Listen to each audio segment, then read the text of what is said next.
жөнü менен онда сен байың чумо болады онда байың оңбаған бір жексұрын болады онда. Саған кімді болса да, не только келінді, любой адамды қорлау ол айуандық болады, тәрбиесіздік болады. Оған басқа методтардың жолы көп. Бірақ сен келін ретінде келініңді расына-расқа шақыруың дұрыс емес.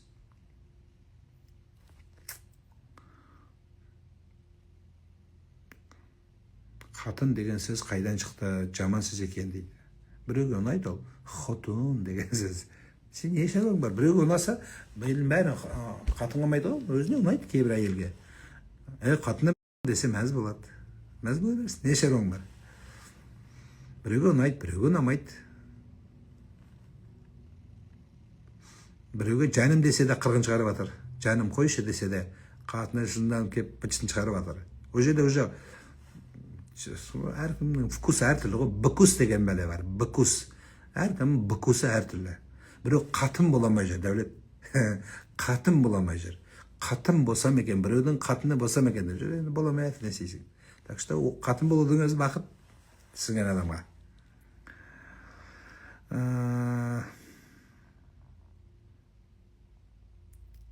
Түсірлерді оқып тұрып тұзбен аластаудың пайдасы бар ма дейді. Тұздың табиғатқа пайдасы бар, баланы тұзбен шомылдырғандай, тұздың бөлінетін молекулалары деген сияқты дүниелер ешқандай мәселе жоқ, ол бар нәрсе. Бірақ тұзға сыйынып кетпеу керек адам. Нұрнама дұғасы не туралы? Не үшін оқысаң, сол үшін болады. Ағау, адыраспан тұтатса болады ма? Ағау дейді. Америкада болмайды, Россияда болмайды тұтатуға. Европада да болмайды, мен анық білетінім. Қазақстанда түтете беріп, ниетің дұрыс болсын. Бірақ үйіңді өртеп алма. Түтетіп, соседтердің бәрі пожарный шақырып, сасық иіс. Саған ұнаған иіс біреуге ұнамайды. Сен ойлайсың ғой, адыраспан маған ұнаса, елдің бәрі ұнайды деп. Ұнамайды елдің бәріне. Сен үйіңді квартирада тұтатуға болмайды. Айтайын дегенім. Қазір біздің квартирада звукоизоляция, жаңағы иістің изоляциясы өте төмен. Сондықтан Америкаға біреу барып түтетіп, пожарный келіп үйінде сигнализация істеп кеткен ғой. Сондықтан пожарный келіп штраф төлеген. Сондықтан Россияда ол гармалаға не жүреді? Статья жүреді. Біздің Қазақстанда түтететін болсаң, енді ниетің дұрыс болсын. Енем 66-да дейді. Арағын қоймайды, учетта тұр, бірақ бөлек тұрады. Мен ойлаймын, жасы болса келе жатыр. Сен енеңді ойлама, сен күйіңді ойла. Енең өзі біледі. 66-ға келсе, кішкене шыдасаңдар өзді. Жақындап қалған шығар бауыры. Бір жағына шығып. Әйелші үй жинайды, жұмыс жасайды, туады. Әйел қашан демалады дейді. Әйел осыны істеп жүріп, бәрін істеп жүріп демала береді. Әйел бала туып демалады, әйел жұмыс істеп жүріп демалады, күйеуін жақсы көріп жүріп демалады, тамақ істеп жүріп, мен байыма тамақ істеп алдым деп мәз болады. Ол содан кайф алады, содан демалады ол. Содан ал енді әйел адам жалғыз өзі болса тамақ істемейді. Мен айтайын, жалғыз байыңнан ажырасып кетсең, не болатынын айтып берейін. Жалғыз өзің баласыз кетсең, сен тамақ істемейсің. Не қыласың тамақ істеп? Өйткені бай жоқ сенде. Тамақты істесең де как попало істейсің. Бола береді маған дейсің. Өйткені өзің жейсің. Басқа ешкім жемейді оны. Ол күйеуі бар, ол күйеуіне жағымпазданады. Ол содан кайф алады. Ол жеп тұрып, қандай тәмді сенікі дейді. Енді өйтіп айтпайды енді. Кинода сөйтіп айтады енді. Бірақ сөйтіп айтса да, соған мәз болады. Мәз болады. Мен дайындадым дейді. Сондай. Ол содан ләззат алады. Үйде жинағанда қазір күйеуім келіп күшті жинап қояйыншы деп жағымпазданады. Или үйге қонақ келейін деп жатыр деп. Содан ол демалады. Жата берсең, жата бересің. Ешкімге жоқ. Байдан кетіп қалсаң, вообще подружкаң болмайды сен. Үй жинамайсың. Неге өйткені үйің ешкім келмейді сенің. Подружкаң бәрі кетеді сенің. Байым тартып алады дейді.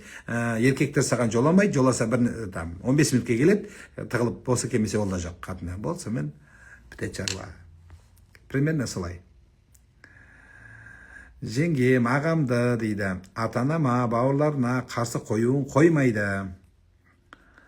Кеше әбден көзім жетті, өтірікті айтып қосып жамандап жатыр, бауырыма жаным ашып кетті дейді. Бауырыңа сыртынан жанын аши берсін, жарқынай тиіспе бауырыңа. Жеңгең мен ағаң екеуі бір-біріне лайықты.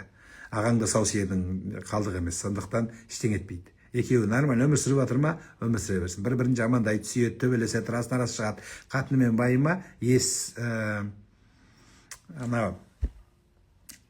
ерлі зайыптың ортасына ессіз адам түседі дейді. Сен ессіздік қылма. Ал енді жаңа әкеңді ұрып, әкеңді соғып, әкеңе ар намысына тиісіп, мамаңа қиянат жасаса, онда жаңа полиция не үшін бізде? Осыған заңға қайырласың. Менің отағасым дейді, әрбір жасаған ісіме, тамағыма рахмет айтып айтады. Тіпай де көзді мойнына бүйтіп не салып қой, көз тек қалмасын. Қызыл байлап қой, маңдайына шүберек, күйе жағып қой байыңа. Содан көз тайып, айта берме. Еркектер құтырып кетеді, айта берме. Ешкімге айтпа, өзің мәз болып жүр. Сен бүкіл Қазақстанға айтып жатсың. Айтпа байыңды. Көз тиіп кетіп, құтырып кетіп жүрмесін, тоқал алам деп. Сенің осы рахметінің бәрін бірақ сөзсіз шешеді. Тоқал алам деді ме, бітті. Түгі көрінбейді көзіңе. Тыныш айтпа. Қуанышың тыныш отырсын. Ешкімге айтпа. Өзің мәз бол. Подружкаларыңа да айтпа. Тыныш мәз болып отыра берсе, не қыласың?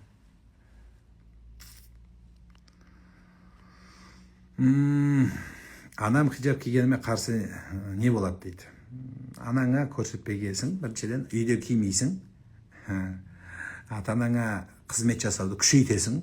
Анаң қарсы болды ма, одан бетер күшейді. Үйде қап-қарағып, киініп алып, бейтіп, тұңшыланып, бейтіп, олай жасама. Ата-анаң алдында өз әуле болмайтын жерде әуле болмай қойыз. Түсініп ма? Ата-анаңның үйде оны тағудың керегі жоқ. Анаң бір нәрсе айтса, астағфирулла деп өзінше, ағузу билля дегенді қой бастыға тұрма. Ата-анаңның қасында оны істеме. Басқа жерде істесең жетеді. Ата-анаң сенің қамқоршың, саған өмір сыйлаған адам, сондықтан.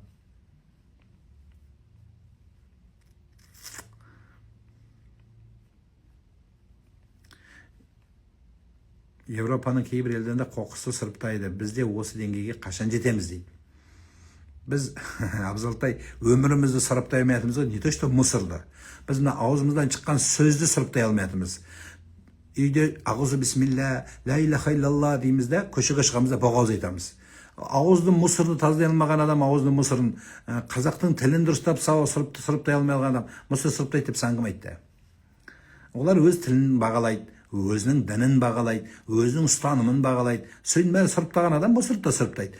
А бізде сұрыптау үшін, мен айтайын не істеу керек? Камера қою керек. Камера қойып қойсаң, сон камера сұрыптамағандарға штраф жазса, сол кезде штрафстан дейміз де, амал жоқ сұрыптаймыз.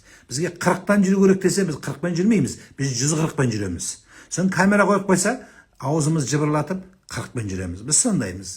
Есік подъезге камера қойып қойсаң, ұрмайды, лифтте теппейді, спокойно тұрады. Камераны алып тастаса, теуіп, сындырып, қақырып, түкіріп, дәретке отырып, біз сондаймыз. Бізде мусор сорттау үшін бірінші ауызды сорттау керек. Содан кейін барып сорттау керек. Или екінші жолы сол.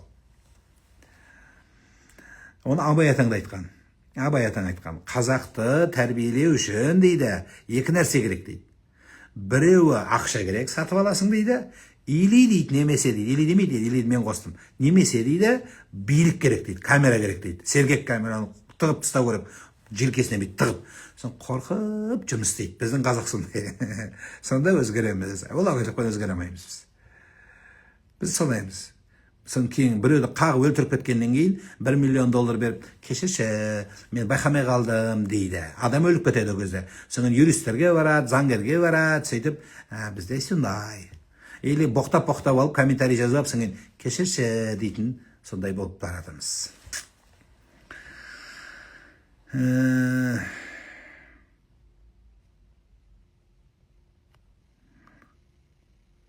Жексенбі, дүйсенбі күндер Астанада боласыз ба дейді. Боламын. Күйеуім екеуміз сізге жолығып кеңес алып, ақыл сұрасақ болады ма? Арада проблема бар. Конечно, вот. Тағат, міне, таңнан отырмеште кел. Қазір очырып тұр есік алдында, кел кір. Күйеуім ұялшақ, сөйлемейді дейді. Ойбай, жер бетіндегі супер бай сенікі екен. Қандай рахат сенің байың. Сөйлемей қойсын. Сол бетте сөйлеуді ұмытпаса вообще жақсы болады. Саған рахат болады. Рахат болады. Кайф өмір сені. Не қыласың оны сөйлетіп бәлені? Сөйлемесін. Сөйлемегені жақсы. Қаныңды ішіп жүрген жерде газлайтер болып, тістеп, ұрып, бір нәрселерді айтып, мазақтап, мамаңа тиісіп, сіңліңді жамандап, туысқаныңды, төркініңді жамандағанша рахат. Чайын құйып беріп, күліп, ялып отыра берсін. Чай ішесің білсе, дейді, ойбай, сүтпен ішесің білсе, дейді. Қандай рахат. Жер бетіндегі ең супер бай сенікі екен. Кейін үйді жинасашы десе, жарайды деп Құдай көз тимесін. Сен де күйеу жақсыздық, намаз оқыса да көрініп тұра береді адамда. Қыз кезіндегі бейәдеп күйеуге тигеннен кейін де көріне береді. Ұл баланың бала кездегі бейбастығы әйел алғаннан кейін де көрініп тұра береді.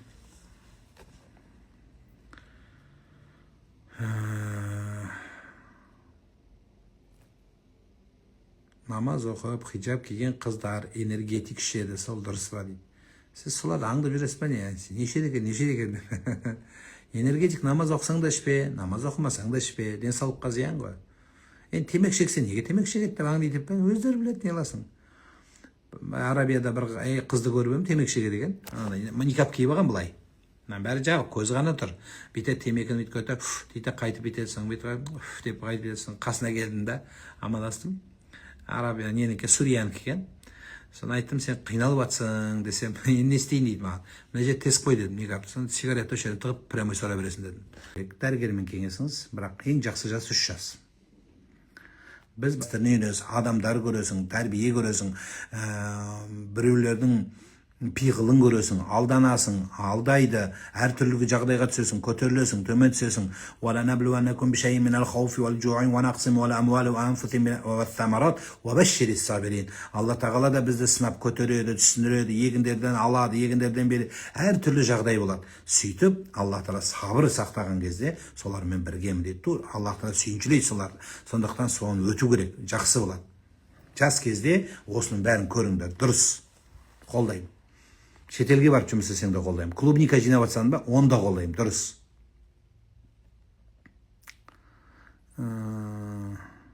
Менің енем подружка сияқты, мен барлық нәрселерді сол кісі арқылы шешем. Қатты беріп кетпе. Это временный явление. Ол временный. Енең жинап жатыр. Аузын ашып сенде, ойбай, елінен айта берме бәрін. Сенің балаңа дейін Русланмен жүргенсің, қанатты жақсы көріп, бірақ неге сен балаңа тиді деп, Құдай ұрып, бәрін айтып қойма. Ауруым бар еді, осындай бар еді, осындай менде опущением бар, бір бәлем бар. Айтпа жында. Кейбір нәрседі айтпа керек енеге. Енеге тұрмақ байға айтпа керек, подружка болса да. Айтпа. Әсіресе бұрынғы ауруларыңды айтпа енеге. Өз ауру болып кетің ғой деп айтады. Айтпа. По секрету сұраса да айтпа. Ол временное явление. Ол үлкен буряның алдында бір, сондай бір тишине болады, затишье. Ол сол, жинап жатыр ол. Енді сондай бақытты жер бетінде бір сондай последний ене қалып қалған екен динозаврдың заманынан. Сол сенің енең. Бірақ сөйтсе де бір ішің ішінде болсын. Бір козырың ішінде болсын, асықпа. Болмаса болмай қойсын, жақсы ене. Бірақ сен де десе анау ішіндегі аппендицитін көрсетпе. Жолдасым сыйлық бермейді, сұрап аламын. Ничего тормыздау екен, іштен етпеді. Ручнигі тартылып қалған. Кейбір еркектер болады, ондай кейбір еркекке сонда айтып тұру керек постоянно. Былай, гүл әкелді, бүгін бүйтіп. Айтып тұр, ол да жақсы, айтып тұр. Кейбір кезде айтты, маған гүл керек жоқты, маған ақша керек. Ақша сұрап ал, жақсы.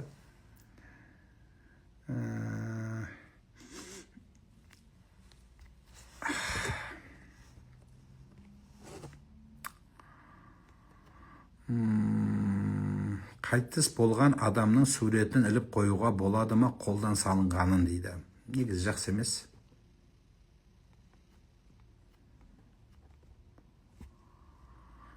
Елімізде жастар өлімі көбейіп кетті. Жаңалық тыңдасаң жүрегім ауырады қазағым үшін дейді. Жастар өлмесе де өлімнен арғы жүргендері бар. Жастардың кейбір істері неге сізді өлтірмейді? Неге сізді ауыртпайды жүрегіңізді?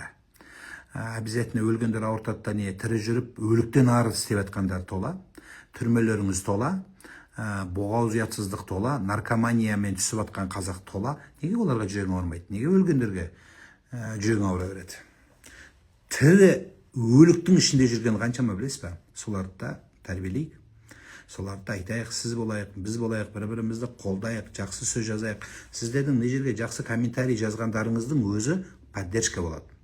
Біреулер жаман жазады, бірақ жаман жазса да ол маған поддержка. Неге? Өйткені менің просмотрымды көбейтіп береді. Сондықтан айтайын дегенім, біз қолдайық, біз дұғашы болайық.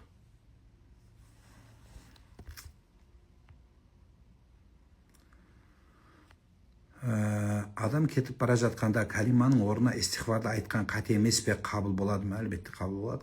Енді кейбір кішкене сауатсыз деп айтпай-ақ қояйын, радикалдар адамның үмітін үзіп, Құдай қабыл қылмайды ең соңындағын деп айтатындар бар. Енді Құдайдың алдында өз жауабын берер. Бірақ біз үмітін жалғаймыз. Біз мейірімділікке шақырамыз. Біз кешірімділік үмітіміз солай. Біздің ұстаздарымыз, ата-бабамыз солай үйреткен. Сондықтан ең соңғы сәт болса да, Алла Тағала аузына жақсы сөз түссе, Алла түссе, ол ла иляха иллалла бола ма, ауызға Алла деп түсудің өзі, мейлі ол истихфар бола ма, сіз айтқандай, жаңағы немесе калима бола ма, қайсысы болса да ауызына Алла деген сөз түсуінің өзі Құдайдың бұның үстінде кешірімі барын, рахымы бар екенін көрсетеді.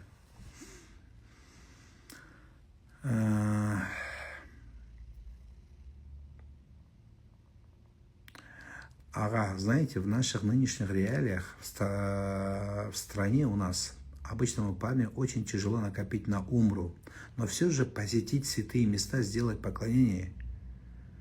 Что скажете на это, насчет рассрочки? Вы знаете, перед тем, как ответить на эту рассрочку в виде хаджа, я хочу здесь напомнить, вот сделать наставление, равноправно вашей умре есть почитание родителей. В нынешних реалиях, как вы говорите, содержать полость рта в чистоте, так и в словесной чистоте, без всяких лжи, без всякого злословия, даже пустословия, это равносильно вашей умре. Я знаю таких людей, которые неоднократно, не один раз, а неоднократно, по десятки раз, которые были в хадже, в умре, как вы говорите, и этот человек никогда не поменялся. Недавно наш президент посетил Республику Узбекистан. Там во время государственного визита у него было вместе, они с президентом Узбекистана, с Мирзиёевым, посетили кладбище своего ученого имама Бахауддина.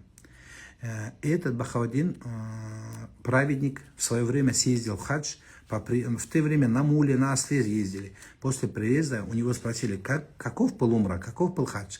И он сказал, я, может быть, стал хаджием, но мой осел остался ослом. Это указывает на то, что человек от Мекки не меняется. Понимаете? Поэтому вот убийца, который убил несколько человек в Атарауской области, да, он съездил, после убийства он поехал в Мекку, отняв у этих людей жизнь, даже деньги забрав, и съездил на умру. И что думаете, это его изменило, что ли? Даже он на суде не признал свою вину. Убив человека, он не признал свою вину. Что можно сказать в этом случае? Я знаю таких людей, таких девушек, женщин, не обязательно. И не изменилось. Они после умры не пришли к платку, они даже не пришли к намазу. Даже слово Аллах они не говорят. Наоборот, они оскверняют Каабу, хадж, ислам оскверняет. Вот парень сравнил Каабу с половым женским органом, хаджар ласват. Это нормально, да? Но этот человек был в хадже. Вы что думаете, что умра его изменила? Нет, никак не изменилось. Поэтому служение народу, служение отчизне, быть честным, правильным, вот это тоже в какой-то мере дает вам саваб хаджа. Вы знаете про пятничную молитву? Его второе имя хаджуль мискин, то есть те люди, которые им нет возможности посетить умру, Мекку, да, это равносильно тому, что совершение пятничной молитвы, это равносильно совершению хаджа, умры. Пророк Мухаммад, да был его Аллах и приветствует, что сказал? Барр аль-валидайни афдалю, служение родителям афдалю, то есть выше стоит, даже лучше. Чего? Мина сауми валь хаджи валь умрати валь джихади фи сабилилля. Даже служение родителям это выше, чем умра, выше, чем хадж, выше, чем умереть на поле боя ради Всевышнего. Великая личность, великий личность казахского народа Шал Акын был.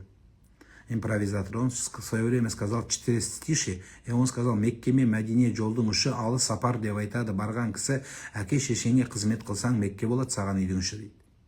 Вот эти слова, вот эти наставления, может, наши предки воспевали это доброй, не знаю, кюями, там, различными словами, песнями, но каждое слово наших предков – это воспитание нынешнего поколения, будущего поколения. Вот к чему мы должны стремиться.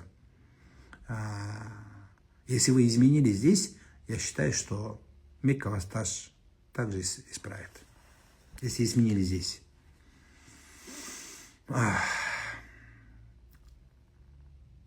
Балаға Алла бере салған деп айтуға болмай ма не? Бола береді. Алла бере салмағанда не болды?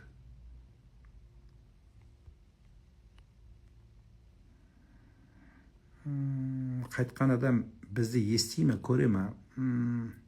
Сезетіндігі айтылады. Пайғамбар саллаллаху алейхи ва саллям сезет дейді. Соның ішіне Умраға топ жинап апару жоспарыңызда бар ма? Именно сізбен әкем барса деген ниетім бар. Иә, біз күзге қарай жинаймыз группа. Хикмет Travel компаниясына хабарласасыз. Группа жаңылмасам уже 2 группа жинайды, 2 группа, екеуде адамдары уже бар.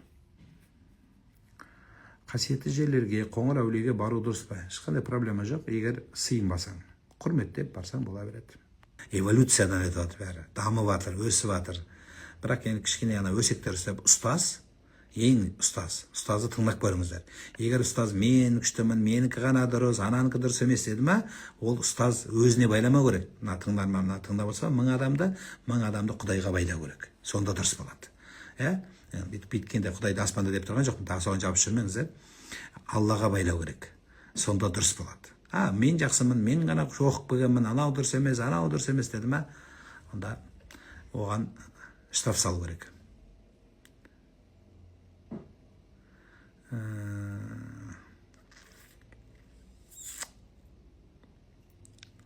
Біздің ұстаздарымыздың бәрі жақсы.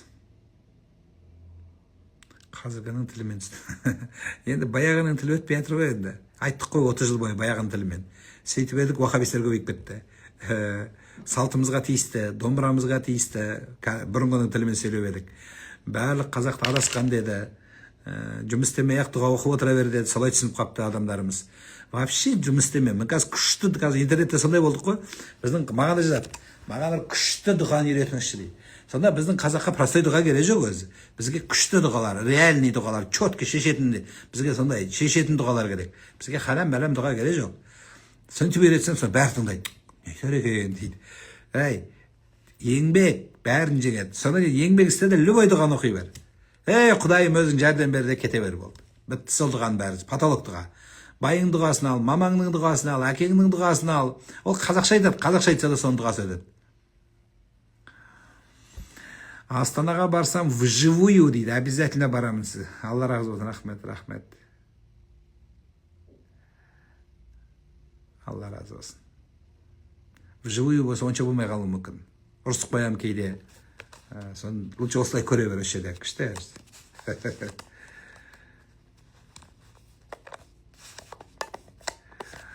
Баланы кішкентайында сүндеттегенге аяп отырғанбыз дейді. Бала енді 12-ге келді. Ойбай, қатыналатын уақыт болыпты уже. Бір жылдан кейін 13-те отау иесі оқылайын деп тұрғы. Не болды аяп соншама? Соттай оны кесіп түрмен алып тастайын деп жатқан жоқ қой? Мына түрлеріңмен укол алдырмайтын шығарсыздар балаларыңызға. Тісін апарып докторға көрсетпейсіңдер. Баланы жақсы көргенде отырған қатын бала тумайды, туса қоярға жер таппайды деп. Не болды өгізде 12-дегі баланы соншама? Апар кестір, ойбай. Енді қиналған сайын оған уже бұрын кішкентай мынандай укол жарайтын. Уколсыз-ақ бүйтіп мыжып кесіп тастайтын. Қазір енді о балаға лидокаиннің минимум 10 кубигін салу керек. 10 кубикті салып, істіп тұрып. Ойбай. О бала, иә. Байғыс бала. Оған ана памперс түрсік кимейді енді оған. Жатады талтайып. Ят емес ба? О, Құдай сыйлады. 12-ге дейін не көрдіңіз жама?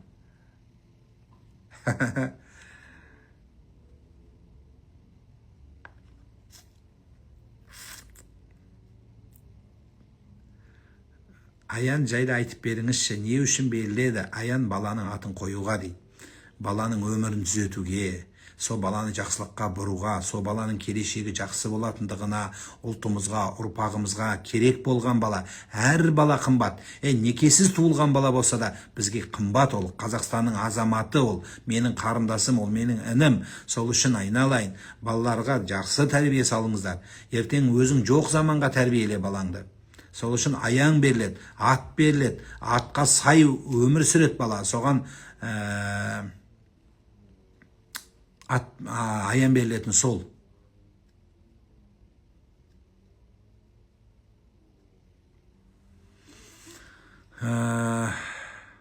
Аста қымыз қойыла ма ұстаз дейді.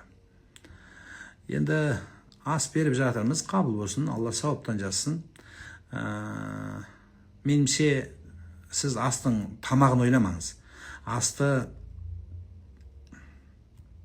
қазір ананы таратып, мынаны таратып, пакет таратып, неше түрлі нәрсені таратып, тойбастарға айландырып жіберіп жатырмыз. Жоқ, аста Құран оқылу керек. Енді қолыңыздан келген бір дәм беріңіз, қабыл болсын. Елдің басын қосып, сол жерде бір жақсы имамдардың жақсы насихат айтып, елді ұрысатын емес, бір дұрыс насихат айтса дұрыс болады. Енді қымыз ішіп жүрген ауыл болса, Жаңарқа, байғамыз жеңіс алып жүрген сол сияқты, Саржалдың деген сияқты реклама жасап берейін. Сонда қойсаң болады. Одан қымыз алғанда өзің ішіп көріп, жақсылап татып алсаң болады, бас жоқ аяқ жоқ ала бермей. Қымыз десе болды. Қымыз сонда харам ба дейді, жоқ ала. Қоғамымызда ер адам тек өз жағына көмектескісі келеді. Құдай ұл бермей тек қыз тәрбиелеген ата-анаға кім көмектесуі тиіс сонда? Бәріміз кеткен қыз болсақ дейді. Кім айтты? Қыз жәрдем бермеу керек. Әке-шеше өле берсін деген сөз ба не? Әке-шеше тұрмақ, басқа біреу болса да өле бермеу керек. Аштан өліп баратса, қыз бола ма, ұл бола ма, қандай адам болса жәрдем беру керек. Қыз да жәрдем береді. Бірақ ол ұрламай, ерегіспей берілетін нәрсе. Даналығыңызбен, ерегіспен емес, ақылдылығыңызбен, түсінігіңізбен, пайымыңызбен, адалдығыңызбен өткізесіз. Өйткені еркек адам өзі тапса, еркектің дүниесіне әйел адам қол сұққан сәл келмейді. Сіз өзің жұмыс істесең, өз әке-шешеңе өзің бере аласың. Бірақ ерегіспей бер, сен бермейсің ғой, мен саған көрсетемін енді, мен өзімдікіне өзім беремін деп, олай, онда өмір болмайды. Ата-анаң сенің көмегіңе мұқтаж емес. Қыздар, әке-шешеге жақсылық жасағандарыңыз сіздердің тастай батып, судай сіңдеген батып еді. Ақыл есі дұрыс ата-ана қыздан алмайды, қайда қызға береді. Сол күйеуімен жақсы болып кетсін деп. Сен соны бүйтіп ұрлап тығып бір бәле бергенің ол мұқтаж емес. Жегесін желкесінен шығарасың. Уайымдап, қап, мынау қалай болар екен, бай біліп қойса қызым тоқпақтап ұрар ма екен, қызымды боқтар ма екен деп уайым қосып бересің. Переживание қосып бересің. Күйеуімен бүйтін деп. Сондықтан берудің өзінің орны бар. Берме демейді ешкім. Бергенді алғанды мен де жақсы көрем. Бірақ әр нәрсе өзінің шекарасымен болады, орнымен болады, алтыным, жөнімен болады. Күйеуімен ерегісіп істеме. Өйткені ол ертең сенің жағдайыңа, өміріңе қиын туғызып қоюы мүмкін. Мәселе осыда. Сенің қыздың жолы жіңішке деп неге айтады? Жіңішке жолдан көп подача келмейді о жақтан. Қызға жаққа кетеді, бері қарай өту қиындау болады. Рұқсат алып берсең өте жақсы. Мамама жәрдем берейінші. Ол беру үшін еркекті көтер деген сол ғой. Еркекті кейін итак уақытында қазір өткізсең, сонда саған қарайласатын болады. Садақа бергенде тек үй үшін болып Құран бағыштаған бола ма? Адам шақыруға жағдай болмай жатса? Әлбетте болады. Неге керегі бар елге жағымпазданып, елді шақырып бүкіл бәріне мақтан болды ғой, тойдық қой. Ел үшін той бердік, ел үшін ас бердік, ел үшін бүкіл бәрін шаштық, вертолетпен алдыңғыларымыз ақша шаштық. Болды ғой енді. Енді тойды қазақ, болды. Енді өз семьяңмен оқы деп жатырмыз. Садақаны семьяңмен жаса, отбасыңмен жаса. Айдалада біреуге қарны жеп, қарның қасып, 2 сағаттан кейін туалетке барып, сені мақтамайтын, жамандап кететін адамға жағынуды қой. Еті қатты екен, онша емес екен, дұрыстап істесе болады ғой, бір астың өзін дұрыстап істей алмайды осылар деген сөз айтады. Сондықтан не қыласың оларға жағымпаздан? Болды, өзің семьяңмен өзің бата қыл. Одан қарызға, аруаққа Құран оқытушы міндетті түрде елге тарату шарт емес қой. Сол семьяңмен жақсы оқып өмір сүрсеңіз, аруаққа сауап барады сол. Тек қана Құраннан бармайды ғой. Пайғамбар саллаллаху алейхи тек қана сақалмен жүріңдер деген жоқ қой. Пайғамбардан сақал ғана қалған жоқ. Пайғамбардан мейірім қалды, қамқоршылық қалды, өтірік сөйлемеу қалды, ар қалды, намыс қалды, атана сыйлау қалды, әйел болсаң күйеуіңді құрметтеу қалды, бала болсаң атанаға қызмет ету қалды. Ас деп, асқа ақша кетіргенше жастарға салыңыздар. Сол ақшаға кеткен ақшаны, асқа кеткен ақшаны балаңа сал. Ағылшын тілін үйрет балаңа, ағылшын тілін үйрет. Қытай тілін үйрет. Балаң ел басын, жер басын. Ас берем деп бүйтіп қарызға батып, содан кредит төлеп жүрсің әлі. Бітті қой. Қатты шақырғың келсе, бір молданы шақыр болды. Қойыңыздар ол. Қарызға батып ас бердім, мақтаймыз, 2 сағаттан жамандаймыз. Сенікінен үлкен асқа барғанда сен ұмытыласың. Сен жағымпаздан өліп атсың ба, сенікінен палау татты болғанда сенікінен ұмытылады бәрі. Болды ол керек емес нәрсе. Сіздердің ұрпақтары қайтыс болған әке-шешеңнің немерелерін оқытып, Американың Гарвардын бітірткіз, Стэнфордты бітірткіз, ең мықты университеттерге оқыт, қарызға батып. Соған қарызға бат. Балаңды дәрігер қыл, врач қыл. Ең мықты узка специалисттер жоқ болып тұр бізде, жетіспейді. Өзге мемлекеттерге жалынып жатырмыз. Көзімізді қазақтың көзін емдеу үшін Түркиядан алып келіп жатырмыз врачта. Геморройыңды емдеу үшін Қытайға жалынып жатсың. Неге ол соншама, неге үйге түстік? Қашан оқытамыз бұл балаларды? Оқыт балаларды, қарызға батсаң да оқыт балаларды. Бізге сол керек. Керек емес болды, ас тойдық болды. Өздеріңіз оқыңыздар. Намазды қалай бастауға болады? Бейтіп тұрасың да бастап кетесің. Қалай бастайым деп отырсың, бастамайсың. Тұрып бастайсың, әрекетіңмен бастайсың. Біреуге тиіскіміз кеп тұрады, біреудің көрініп тұрады. Өзіндікі боқтығын көрінбейді. Одан кейін, сіздің басыңызда сынақ проблема, сіз бриллиантсың. Сен қыз екенсің, қазақтың бриллиант қызысың сен. Бриллиантты бриллиант қылу үшін, мынандай бір тас болады ол. Сол тасқа огранка береді бүйтіп. Қиыншылық, әбден қашайды бүйтіп, жылтыратады. Углын шығарады, қырын шығарады. Сонда күн тиген кезде гемологтар айтады. Әртүрлі түрмен ойнайтын болады бриллиант. Сен сонда бриллиант қызсың. Сол сынақтар сені шыңдайды. Содан кейін жарқыраған қазақтың әдемі аппақ үлпілдеген қызы боласың бұйырсаң, қарындасым. Ештеңе етпейді, бәрі жақсы болады. Кел, мен саған кішкене айтам, бірақ ең жақсы дем өзіңнің аузың. Ең жақсы дем өзіңнің дұғаң. Енді біреудікі де болады, біреудің сілекейі саған бүйтіп деп түкіргенде сілекей шашырап, аузың шыққап тірпеп жүрмесін. Особенно тіссіз оқпаса, су дегенде бәрі шашырап. Өзің оқ. Өзің оқ. Сіз біздің футбол құрамамыздың бір күні әлем чемпионы болатынына сенесіз бе? Сенейін, дұға қылам. Құр сене отыра білмеймін, дұға қылам. Қай уақытта мешітте боласыз? Постоянно мешіттемін, келемін. Ақыл сұрайын. Ақылға акция жүріп жатыр, келіңіз. Ақылға акция, ақыл жетеді Құдайға шүкір. Келіңіз. Аллаға қалай істейсіз? Жақсы айналдым.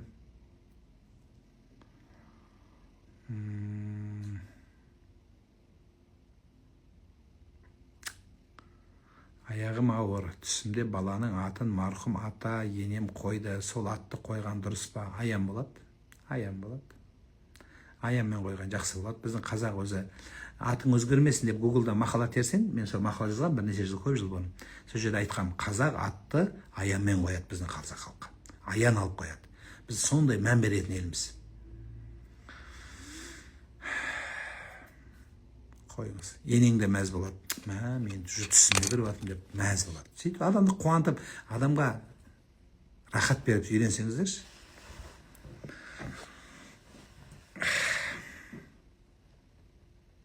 Келіңіз.